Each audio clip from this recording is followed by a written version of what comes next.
We need to talk about ideas, good ones and bad ones. We need to learn stuff about the world. We need an honest, intelligent, thought-provoking, and entertaining review of what the hell happened on this planet in the last 7 days. We need to sit back and listen to the Iron Fist and the Velvet Glove.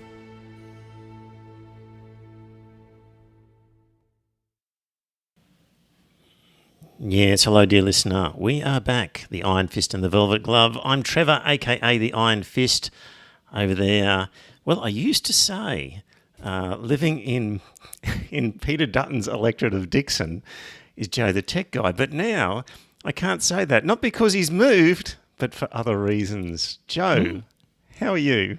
I'm fine. Happy that Lord Voldemort is no longer my local member. Yes, so there we go. A bit of a shock, and Peter Dutton out. The whole election result was a bit of a shock. So that's what we're going to talk about, the result of the election.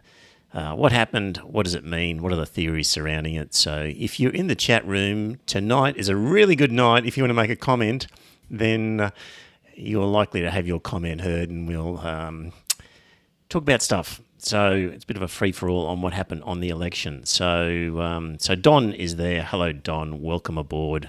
Yeah. So that's the agenda, is looking at the results, looking at the polling beforehand, trying to figure out what happened and why it happened. So join in if you feel like it. All right. Well, really, this episode, Joe, should probably be dedicated to a keen listener, Dire Straits John, because John in particular is a Labor man. He's a member of the Labor Party. He's also got a bee in his bonnet quite often about how polls are wrong, I think. He hates the idea of, he really pushes the idea that polls are often wrong, and I think the polls were wrong in this case. And third, and possibly most importantly for John, is he's been pushing the line on North Korea soldiers in fighting against the Ukraine for Russia. And I'm going to have to eat some humble pie, dear listener, and concede a beer to John on this one, because the evidence has come in and it looks like indeed there were, can you believe it, North Korean soldiers, enough of them to justify has been being said. So yeah, we'll get to that right at the end. So yeah, this Dire Straits John will have a big smile on his face at this stage. So, look, as we go through the episode, we're going to sort of have a few theories of what went wrong for the Liberal Party, including sort of demographic things like ageing boomers are disappearing and the younger generation are not voting for the Liberals. So stuff like that. One article I did see was by Karen Middleton, which had an interesting theory. I'll read a bit of it here. She said, Peter Dutton tapped into a widespread reluctance about the voice that was ripe for reinforcement. And when voters overwhelmingly rejected the idea of the voice, he took it as vindication of his approach. He had correctly read the people were hesitating about the voice. He misread why. While some opposed the voice because it represented wokeness, a good many voted no because it wasn't clear to them how it would work or what it would do. And the referendum result convinced Dutton and the Liberals that they could beat Labor simply by continuing to amplify the resentment of those outer suburbs. So a sort of a theory, Joe, that the voice victory led them into thinking that Australians were much more concerned about wokeness and just a negative campaign would be successful. What do you reckon? Is that a good theory or part of the many things that add up to this? I was going to say, if anything, it's one of the many, isn't it? Yeah. There's no single thing that causes. Yes. So add that to the list of things. You know, Joe, as I just think about this result, thinking of you talk to people, as I do down here on the Gold Coast quite often in coffee shops and whatnot, with boomers and all the rest of it. People will often say, they're all the same, these politicians. They're all blah, blah, blah. They're all in it just for the money. They're all the same. Doesn't matter which one. And to some extent, that's true. Like, the world isn't going to change that much because this is a bit of a duopoly where both sides, on some pretty critical issues, are in lockstep. Like, neither is going to do anything about the property crisis. Neither is going to do anything about AUKUS. It's just a lot of tinkering at the edges. Labor had to be, dragged kicking and screaming to get rid of stage 3 tax cuts in the last election. So, sort of practically on the ground, perhaps not a lot of difference between them. But when you look at the calibre of people involved, this Liberal National Party group are the most talentless and lazy politicians, I think, that have been collected together as an opposition.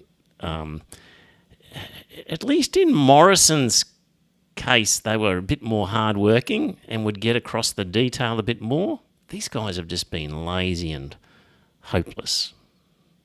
Did it strike you that way? I've not really seen much messaging for them. Yeah. But then the flyers from Dutton I just throw in the bin anyway.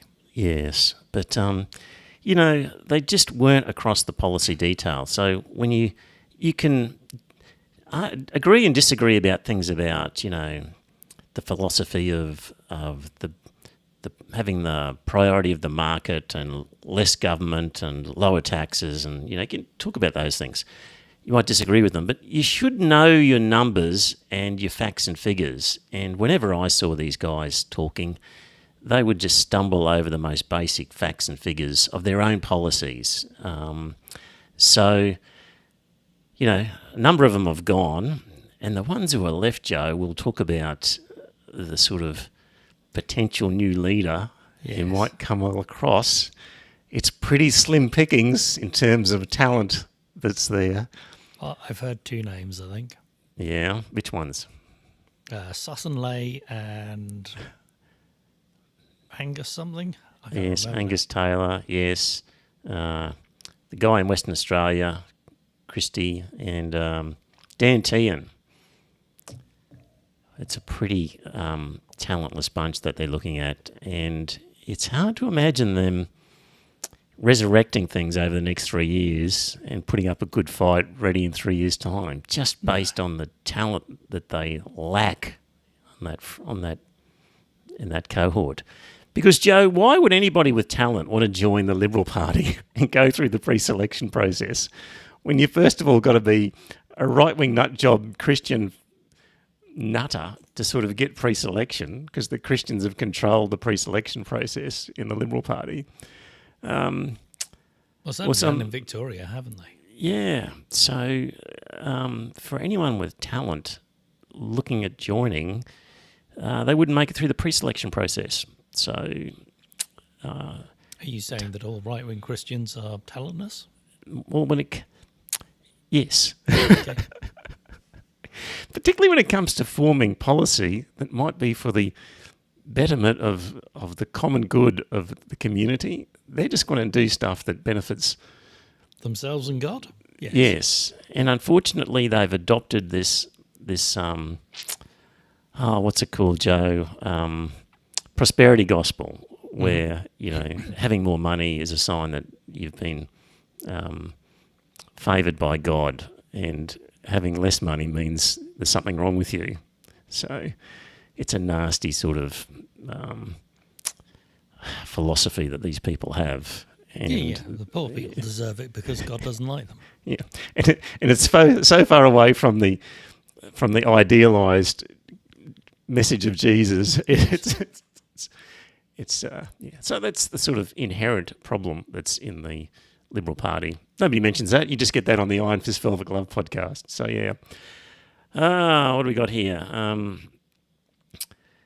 Don Tuvey says, we'll see your LNP and raise you one nation and trumpet of idiots. One notion. One nation and trumpet of idiots. Yeah. Yes. True. There's another talentless bunch. So, yeah. Right. The actual result then, put something up on the screen. And so this was from earlier today that I grabbed these figures, and basically the primary vote for Labor was 34%, 0.8. Actually, let me expand that so I can read it properly. Yeah, 34.8, so up 2%, 2.2%, and the primary vote for the coalition down 3.7. The Greens overall, the vote was 11.8%, down 0.4%. Remember that figure for the Greens, because this is an interesting thing, that the Greens, there's a lot of talk as you read things about how it was a disastrous election for the Greens, and it was in the sense that House. in the lower house, they lost 2 seats. But in terms of support, they got 11.8% of the primary vote, and they were only down 0.4%. And we'll explain it a little bit as to why they lost 2 seats. And, it comes down to this, dear listener, that in a seat like the 2 in Brisbane, the main thing that the reason why the Greens won previously was that the Greens candidate finished just above the Labor candidate. So the Labor candidate finishing third in the 2022 election meant that all of the Labor preferences went to the Greens, which gave the Greens then the numbers to beat the Liberal Party candidate. So all the crucial thing was for the Greens to get ahead of Labor and then collect all of the preferences. The problem for the Greens in this election is that the Liberals did so badly and lost about 5% in many cases, and that went to the Labor candidate, which put the Labor candidate into the second position. And that then meant that the Greens' preferences went to Labor and the Labor candidate would win. So it only required, in many cases, something like 3% swing from the Greens to, a 3% swing, not even from the Greens, but a 3 or 4% swing in favour of Labor from Liberals. That was enough to push Labor ahead of the Greens and therefore to win those seats. So, I've got them here somewhere. I wonder if I'll be able to find them. We might get to them later, sort of demonstrating that one. So that's sort of a key part of this is it's not all bad news for the Greens. They just got a bit unlucky in how that worked out. Maybe they were lucky in how it worked out in 2022. I think that's part of the point, isn't it? Yeah, and their luck evened itself out. So Labor overall up 2.2, and on a two-party preferred up 2.8. So I think the interesting thing was both of the major parties only got 1/3 of the vote. Yes, of the initial first preference. Yeah. Yep. Which means that 1/3 of people are first preferencing a minor party. Indeed. Or an independent. Yep. So continuing the trend that we've seen. Mm-hmm. Yep. So just looking at the polls. So I was thinking to myself in preparation of this podcast, hang on a minute, all these polls, none of them were saying how strong this result was going to be for Labor. And am I imagining things? So I've grabbed one which was from The Guardian. This was printed on the Friday before the election. And it's a poll averaging model by Dr. Luke Mancillo and based on work by Professor Simon Jackman. Shows a range of potential results in the election. And they had 95% certainty of what they were saying. And so they were saying for the Labor Party that the two-party preferred vote for the Labor Party was going to be somewhere between 49.7 and 53.1.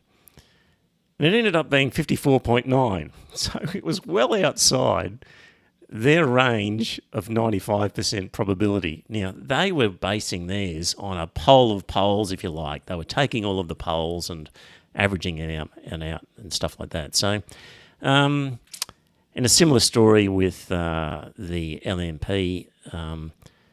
they thought that the lowest two-party preferred vote that the opposition would get would be 46.9, and it ended up being 45.1. So, well outside the sort of the probability range. Joe, we just can't trust these polls. We can't. What have these Eastern Europeans ever done to you? Yes, voting polls. Yes. What else have we got here? Next slide. I'm going to skip that one. That was an awkward one.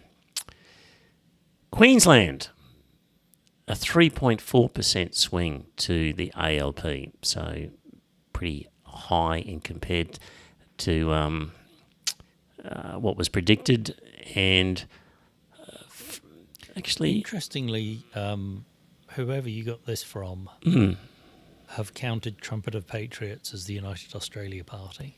Yes, that's whereas right. AEC don't. AEC count them as a completely different party. Yes, that's right. This came from the ABC's website. I took this from. So, yeah, in terms of swings. So, overall, the swing against the Greens in the House of Reps in Queensland was only 1.4%, but it was enough to cost them 2 seats.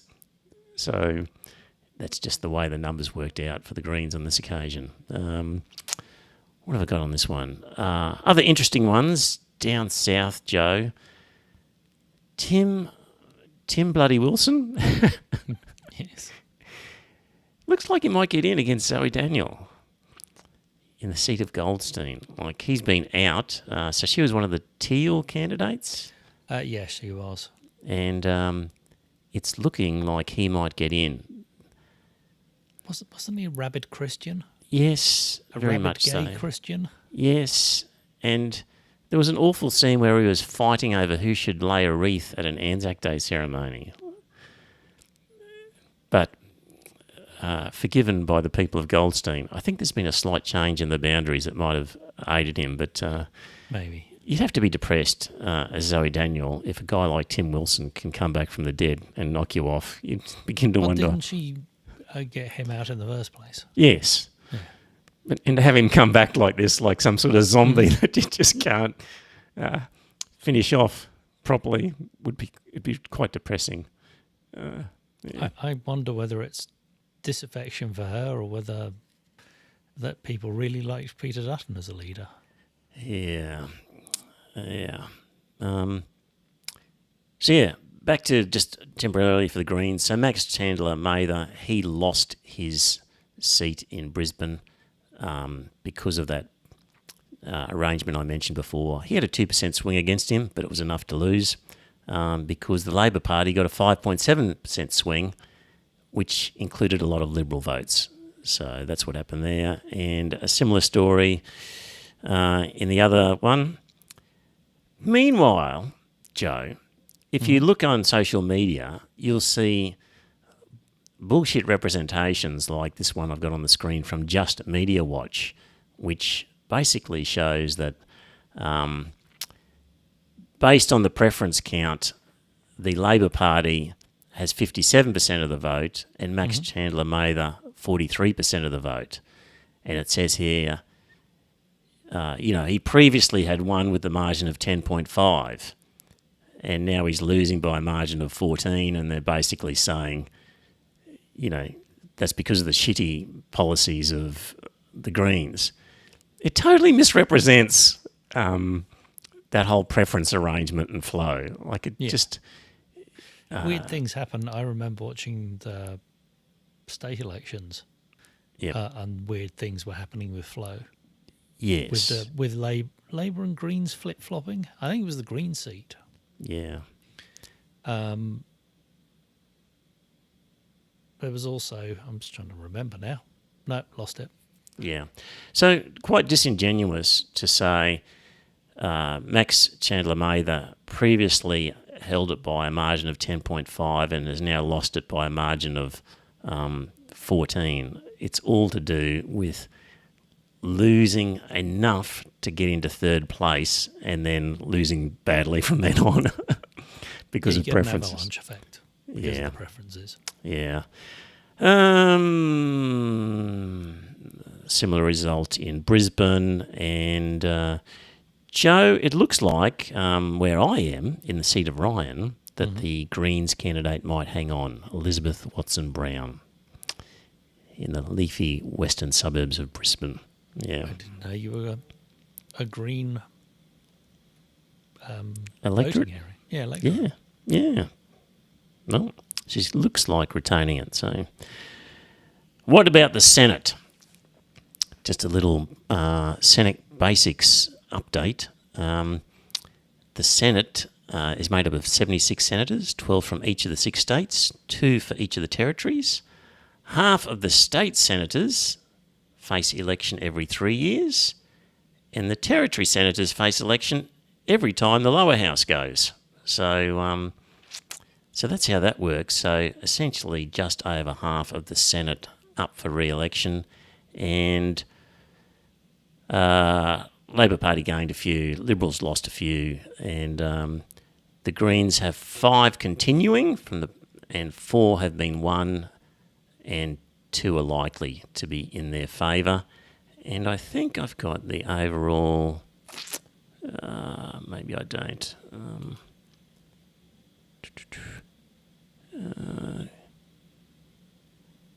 Overall, in the Senate, the Greens got 12.6% of the vote, which was up slightly. So they were down a little bit in those House of Reps seats, and they were up just marginally in the Senate. So that's how that panned out for the Greens. I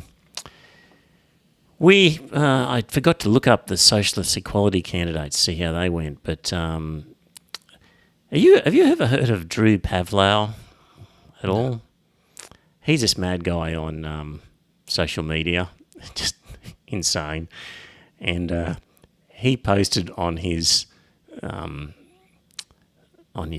must have been Twitter, I guess, that he put Cameron Leckie dead last at number 55. He went through and numbered all of the candidates, and he wrote, "This time round I had the honour to number every single Senate box to place language warning coming to you, listener, to place the pro-Kremlin cunt Cameron Leckie last.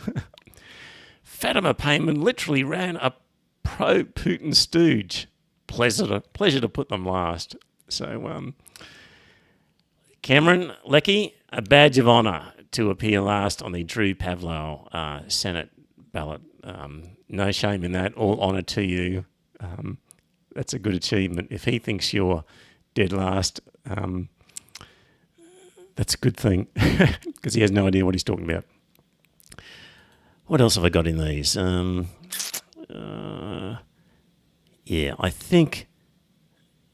think that the, what did they call themselves? Australia's Voice Party got 0.9 of 1%.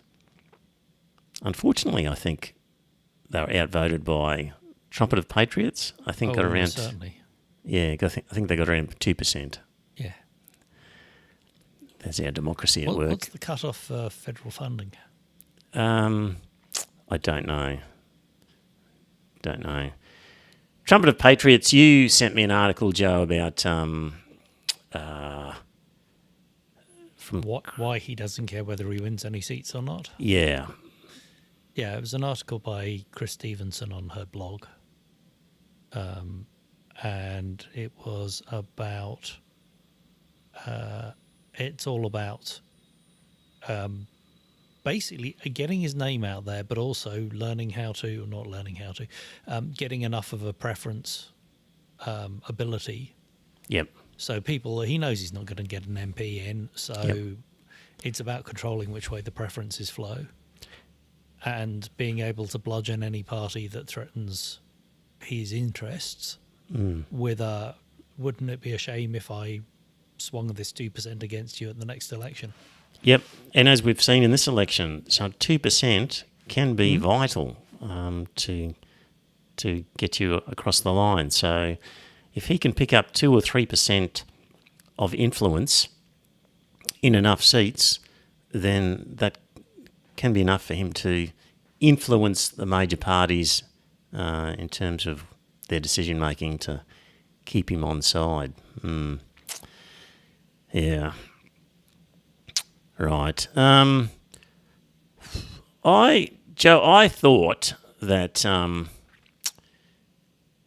like 3 weeks ago, I thought that Dutton would scrape in some sort of minority government because I hang around a lot of boomers, and they were all stuck on him. And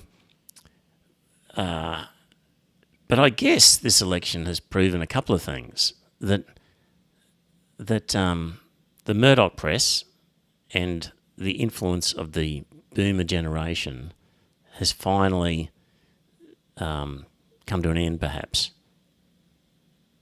So I've got up here, dear listener, again from previous polling, but it does show just in terms of age group voting preferences.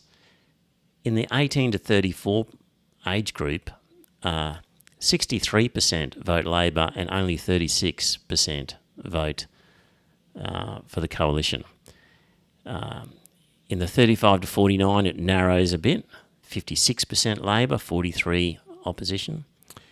In the 50 to 64, it's still in Labor's favour, 51% to 49. Sorry? It changes over around the age 50. Sorry, it does. 50 to 64, you're right, sorry.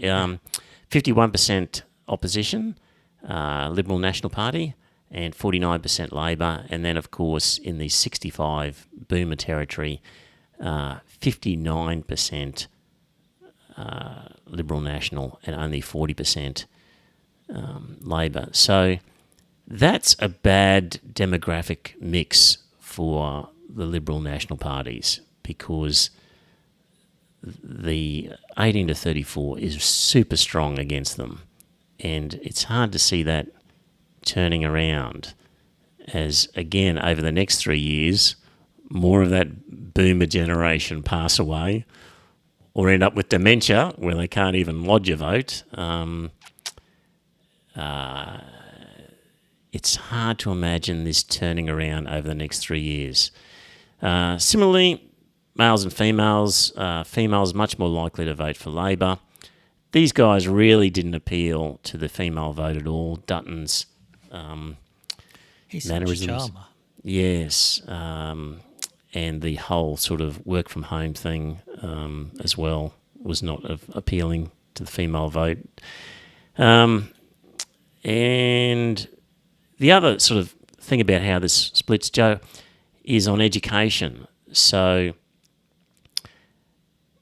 people with university degrees, 54% typically vote Labor and 45% vote Liberal National. And TAFE and Tech, 50% vote Labor, 49% Liberal National. And the only category where the Liberal Nationals win in terms of education is those with no tertiary education, 51% Liberal National, 49% Labor. So in summary, the educated part of the population is more likely to vote for the Labor Party. And Joe, that's an interesting one in terms of when you're looking on social media and you're looking at excerpts from Sky News and places like that, which crop up on my news feed, unfortunately. The Andrew Bolts of the world, the Peter Credlins of the world, all of these commentators are basically saying the electorate is stupid and they just don't know what they're doing. Yep. Which is how you feel when your team loses an election. But objectively, according to research, it is the educated part of the population that votes Labor at the moment. Yes. So, sorry guys, but that argument doesn't really cut it. The other one is you'll see people saying, oh, you guys are going to be so sorry in 3 years' time. You don't know what you've done to yourselves. Well, they've just had a Labor government for 3 years. And they've gone, well, that'll do us. I want more of that. Yep. So Or you might have. maybe we're just afraid of the alternative. Yeah. I mean, you might have been able to say that when the Liberal Nationals had been in for a couple of elections, and you could say to them, you don't know what you're doing. You'll all be ruined. In 3 years' time, you're going to regret this. But they've had a taste of it for 3 years. So that argument doesn't work either.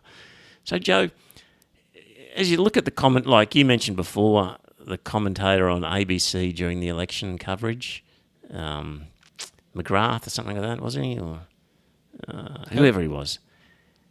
They seem to be delusional, these guys, about how they're going to fix this from the opposition's point of view. How are they going to recover the votes they need to recover? Like, it's a lot of seats they've got to pick up. And like, there's two schools of thought within the pro-Liberal commentariat. One is that we've gone too far to the right and we need to dump stupid right-wing policies like the nuclear policy and some others and become relevant again to the middle Australia that they've missed.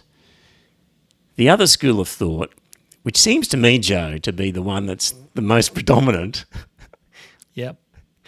is the one that says we haven't been true enough to ourselves. We haven't properly Embrace gone the in fascism enough. enough hardcore of true conservative values. We've been wishy-washy in our explanations, in our policies, and if only we, the Liberal Nationals, had more faith in our ideology and doubled down on these things, then the people would have voted for us. Yes, And I think they honestly believe this. they do. And they're the ones who are going to be pressuring candidates and members of the opposition and opposition leaders to double down and go harder. That's all that's required. That seems to be the most long likely. may they carry on like that. It seems to be the most likely direction. The only problem, Joe, is it's not good for our democracy because it just allows Labor to be complacent. Because I think the Greens will hold them to account.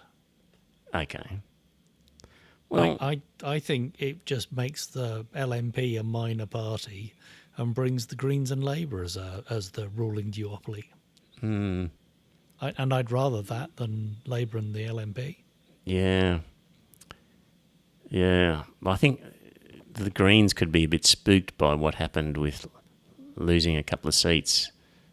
And I don't know. Yeah. But it does seem to be the case that the Liberals and the Nationals, egged on by Sky News and the Murdochs and by their extreme right-wing party membership, are just going to go harder and harder. And it's hard to see them turning things around. So my worry is that Labor will just be complacent, but who knows? Maybe they'll surprise us, but who knows? If there was more pressure on Labor, maybe they'd be keener to do something about AUKUS. They might just let that go, for example. I don't know. Yeah, well, possibly. Yeah. Kind of looking for a hung parliament, weren't we? Yeah. So it still means that Democrats are required in the Senate. Like, it's not as if Labor can do whatever they like and get bills passed. They have to find some agreement from somebody in the Senate, and most of the time that'll be the Greens and maybe Pocock and Fatima Payman, sort of as a sort of progressive side. There's enough there that they can, between the Greens and those two, they've got enough progressives they can get their stuff through. Yeah. No Jackie Lambie. She'll be gone by the looks of it. So, Mad Hatter. Oftentimes she spoke more sense than a lot of them, though. It's Yeah. a bit of a straight shooter in that sense. A bit random. Sometimes she was great, sometimes she was awful. Yes. There was no happy in between. Yeah. Yeah. I'm conscious that people think that way about Trump to some extent. Like, at least he's a straight shooter. No, he's not. But she was No. on some occasions. So, Yeah. yeah. So anyway, she had a good run and a good go at it. What else have I got here? I mean, last I looked, the seat of Nixon Yes. on first preference, Dutton won. Okay. Yep. But But as it gets distributed, as with the preferences, then Labour comes out 4 points in the lead, I think. yeah. Yep. Yep. And So I really thought that Ellie Smith was in with a chance, but she only got 15%. right. Okay. Yeah. Just briefly, the four potential candidates: Hapless Angus, Dopey Dan, Crazy Susan, or the Christian Soldier. That's the choice. Just to remind people, Angus Taylor is the laziest, most ineffectual nincompoop as an opposition Treasury spokesperson we've had in a long time. Like, he was not across his brief at all and was hopeless. And if he gets... He's large... He's one of the big factors responsible for this disaster. I can't imagine them naming him as the opposition. I can't imagine it, actually. Of course they could. Yeah. Hubris knows no bounds. Yeah. Even Jim Chalmers, the treasurer, chipped in and said that, I think he was saying this genuinely Yeah. to the opposition, like, Angus Taylor did a terrible job, basically, and is largely responsible for the disaster, and you'd be nuts to appoint him as your opposition leader. But, you know, it was like, I think he was genuinely giving them some helpful advice, but maybe he knew that they would purposefully not want to follow it. Well, exactly. Yeah. Anything to own the Liberals. Yeah. Susan Ley, Joe, when you think of Susan Ley, what do you think?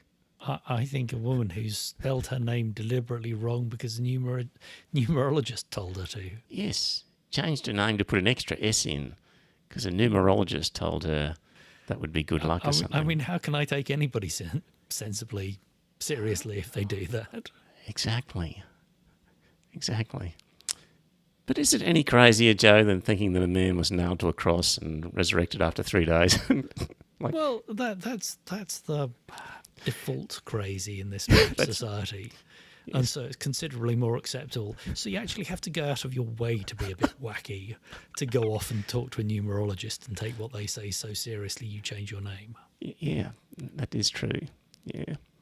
So the other one was Dan Tehan. My memory of Dan Tehan that we've spoken about in the past was, I think he referred to the country of Africa.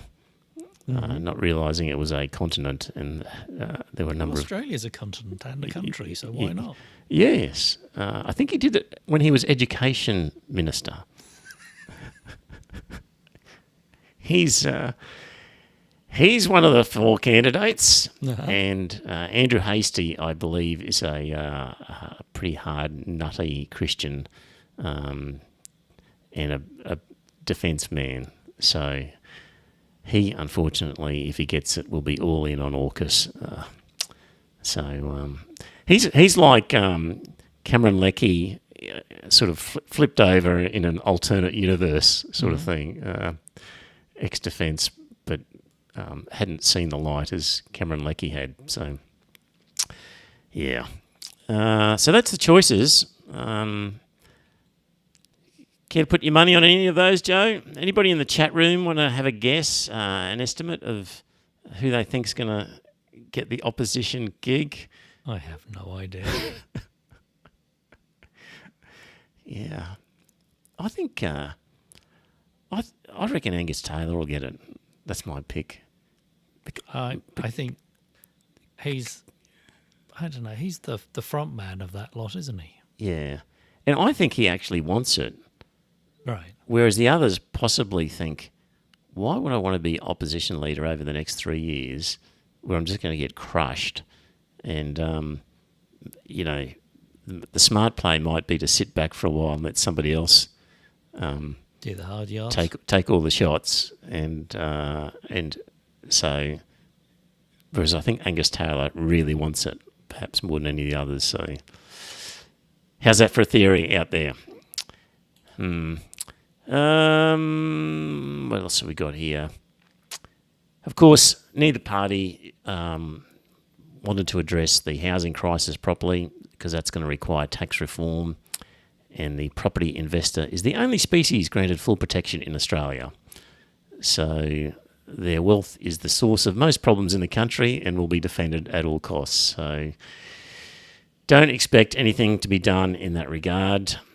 And then, Joe, we're running through these quickly, and we're going to finish up with North Korean troops. So, looks like I owe John a beer. I was pretty adamant that there wouldn't be any North Korean troops because that seemed like a stupid idea. And how could Russia possibly coordinate North Korean troops as part of their infantry?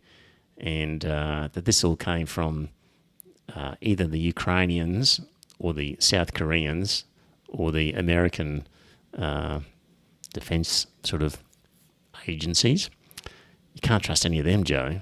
But, and you said to me, what proof would it take for me to come around and say, okay, fair enough. And I thought at the time, maybe it would take, you know, some soldiers captured, interviewed by some independent group like, I don't know, some UN independent group they'd say, yep, we're Korean, North Korean, and we're here. And that's kind of what I was thinking would be about the only way this could be proved. And also then the story came out that they'd left. So we're thinking, well, we're never going to know now for sure because they'll never be captured, and John and I will argue over this for the next 20 years. But alas, you, Joe, thanks a lot. Actually, it was my friend Matty in England who sent that article to me. Did he know about our running dispute over this? I believe so. He does listen to the podcast from time to time. Okay. So there's an article from Reuters, basically quoting North Korean government spokespeople as they print stuff on their websites, etc. So North Korea confirmed for the first time on Monday that it had sent troops to fight for Russia in the war in Ukraine under orders from leader Kim Jong-un. The victorious end of the battle to liberate Kursk showed the highest strategic level of the firm militant friendship between North Korea and Russia. State news agency KCNA cited the North's ruling party as saying. So I think when the state news agency says it, then we have to say, well, that's... Also, the Russians have also admitted at the same time. Indeed. So I found a bunch of Pravda .ru sites that were going on about how the great North Koreans had, in fraternal assistance, fought off the fascist Ukrainians. Yes. On Monday, Russia's President Putin expressed his personal gratitude to North Korea. Quote, "We will always honour the Korean heroes who gave their lives for Russia, for our common freedom, on an equal basis with their Russian brothers in arms," Putin said in a statement released by the Kremlin. So, now, fairly... I didn't read that.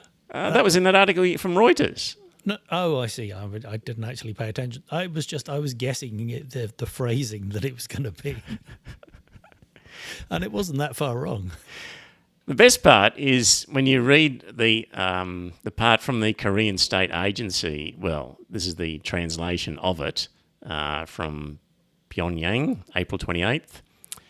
I'll just quote a bit here.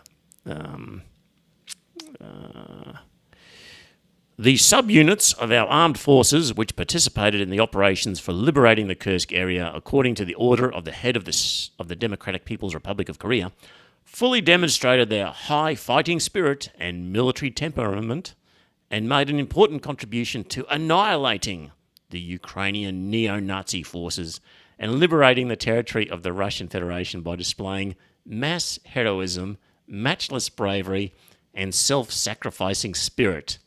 It is a source of pride for our state and a greatest dignity for our people to have such excellent soldiers. Joe, that sounds like genuine North Korean speak to me. Yeah, absolutely. So there you go, Dire Straits, John. It's been quite the episode for you. A Labor victory. Polls proven to be completely wrong. And Dutton dumped. Dutton dumped. And proof of North Korean soldiers. Yes, I'll pay up whenever you're in the area. So, yeah.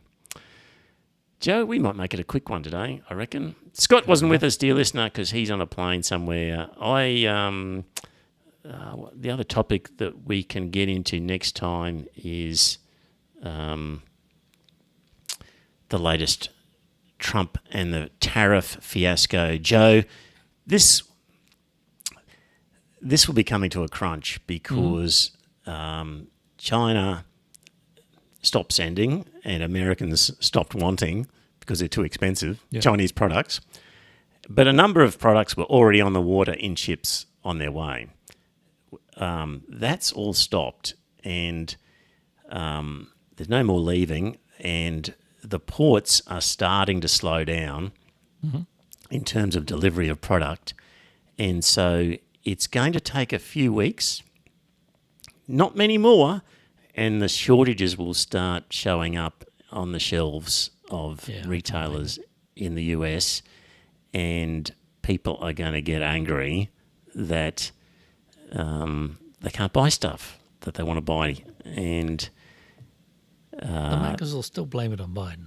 yeah, of course, but that'll probably really reach a crescendo close to the 90-day limit. Like he said, I'm just going to charge everybody 10% for 90 days, except for those nasty Chinese, because they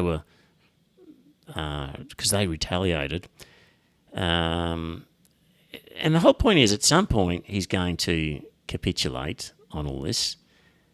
But it's going to then take many weeks or months for the stock to then be loaded onto new ships and then for the flow of goods to recommence. So there's going to be a number of, even if he overnight changed his mind on these tariffs, there's a big lag in terms of the supply of these products. So retailers who've got nothing to sell will start putting off employees, and it's going to be an interesting situation over there that could spook a lot of people. So we'll talk about all that next week. In the chat room, Andrew says, story I saw that these DPRK soldiers discovered uncensored internet access in Ukraine and were preoccupied rather than fighting. So they were just watching porn rather than fighting. Is that the story? Look, I'm going to call BS on that one, and if anybody can prove it, I'll buy him a beer. I don't think that the Korean State Agency is going to provide proof of that. No. That'll be a hard one to prove. I'm calling BS on that story. Yeah. Anything else, Joe? You want to get off your chest? No, I can't think of anything. Okay. All right, dear listener, thank you for your attention. A bit of a short one, but we'll be back next week. Bye for now.